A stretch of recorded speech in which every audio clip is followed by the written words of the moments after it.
Hello students, welcome back to CBSE corner. आज बात करेंगे केस स्टडी की, जो कि ली हमने metals and non metals chapter से। तो चलिए स्टार्ट करते हैं विद फर्स्ट क्वेश्चन, जिसमें पहले आपको ये केस स्टडी दी हुई है, इसको आपको स्टडी करना होता है। उसके बाद जो इससे फॉलो अप क्वेश्चंस होते हैं वो आपको आंसर्स करने होते हैं। तो यहाँ जो हमें दी है केस स्टडीज में बहुत सारी इंफॉर्मेशन होती है, तो इसको बहुत ध्यान से पढ़ना है। अगर आप लोगों को कॉन्सेप्ट क्लियर भी नहीं है ना, तो बहुत सारे आंसर्स तो इसी में से मिल जाते हैं। चलिए देखते हैं। Non metals are highly electronegative in nature.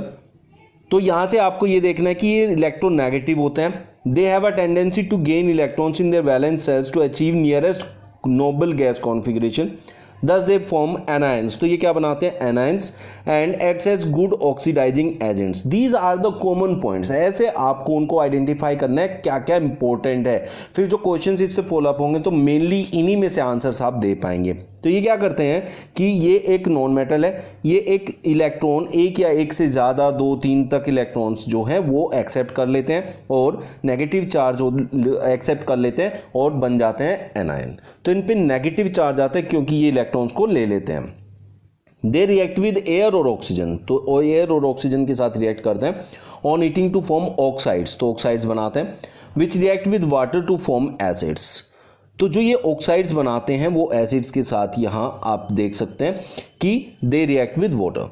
दस non metal oxides are acidic in nature. तो ये एसिडिक इन नेचर होते हैं नॉन मेटल ऑक्साइड्स, जबकि मेटल ऑक्साइड्स जो हैं बेसिक ऑक्साइड्स होते हैं। Non metals do not react with dilute acids at all. This is because they are electronegative and therefore can not displace hydrogen from acids but they form covalent hydrides. यहाँ पर ये दिया हुआ है covalent hydrides.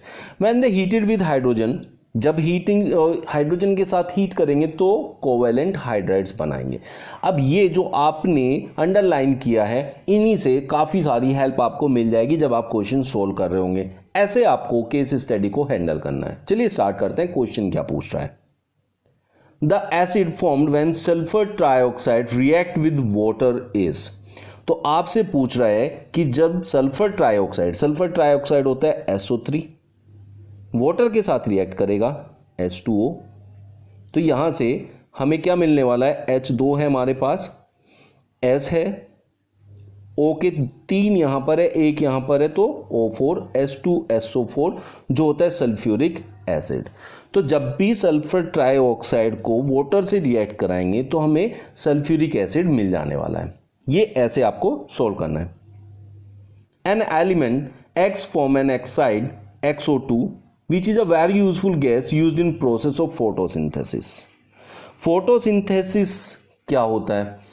जिससे plant, एक process है जिससे प्लांट खाना बनाते हैं और उसके लिए रॉ मटेरियल होते हैं light, water and carbon dioxide. तो कार्बन डाइऑक्साइड का फॉर्मूला होता है CO2। तो अब वो कह रहा है XO2, तो इट मीन्स ये CO2 की बात कर रहा है। तो ये X जो है दैट इज कार्बन। तो एलिमेंट X इज कार्बन।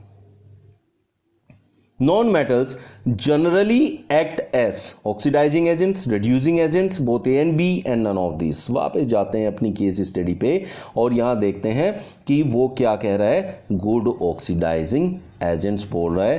तो यहाँ आपको आंसर दिया हुआ है, इसलिए बोला कि आप लोग केस स्टडी में इंपॉर्टेंट बातों को अंडरलाइन करें ताकि आपको आंसर फटाफट मिल जाए।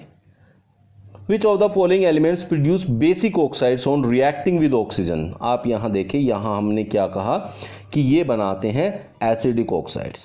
दे फॉर्म्स एसिडिक ऑक्साइड्स आपके बनाते हैं जो नॉन मेटल्स हैं। इट मीन्स ये जो मेटल्स हैं तो मेटल्स बनाएंगे आपके बेसिक ऑक्साइड्स। तो इनमें से मेटल कौन होगा वो हम फाइंड कर लेंगे। Chlorine is a non metal, sulphur is a non metal, phosphorus is a non metal. तो सिर्फ मैग्नीशियम है जो आपका यहाँ मेटल है, तो वो ऑक्सीजन के साथ जब रिएक्ट करेगा तो बेसिक ऑक्साइड बनाएगा। तो मैग्नीशियम एंड ऑक्सीजन की जो रिएक्शन होती है that reaction is Mg+O2 will gives MgO। तो Mg+O2 will give you magnesium oxide. यहाँ O के 2 हैं तो 2 से यहाँ मल्टीप्लाई कर देते हैं, Mg भी 2 हो गया। तो ये बैलेंस्ड इक्वेशन हो गई। ये इक्वेशन होती है, यहाँ लिखने की जरूरत नहीं है, बट आंसर इज मैग्नीशियम। मैंने आपको समझाने के लिए सिर्फ बताया है। Which of the following is a covalent hydride. फिर से जाएं आप अपनी केस स्टडी पे और उसने वहां बताया हुआ है सीधे सीधे, ये क्या बताया हुआ है कि ये कोवेलेंट हाइड्राइड्स बनाते हैं जो नॉन मेटल्स होते हैं। तो आपका आंसर यहीं से सीधा सीधा आपको पता चल गया कि नॉन मेटल्स जो हैं वो कोवेलेंट हाइड्राइड बनाते हैं। अब यहाँ जो ये सारे के सारे हैं कार्बन, नाइट्रोजन और सल्फर, आप देख सकते हैं कार्बन, नाइट्रोजन एंड सल्फर सारे के सारे नॉन मेटल्स हैं, देयरफॉर ये सब के सब कोवेलेंट हाइड्राइड बनाएंगे। तो it means all of this is your answer. आज की ये वीडियो कैसा लगा है कमेंट बॉक्स में जरूर बताइएगा, और जिन्होंने चैनल सब्सक्राइब नहीं किया प्लीज कर लीजिए ऐसी बढ़िया वीडियो पाने के लिए। मिलते हैं नेक्स्ट वीडियो में, थैंक यू।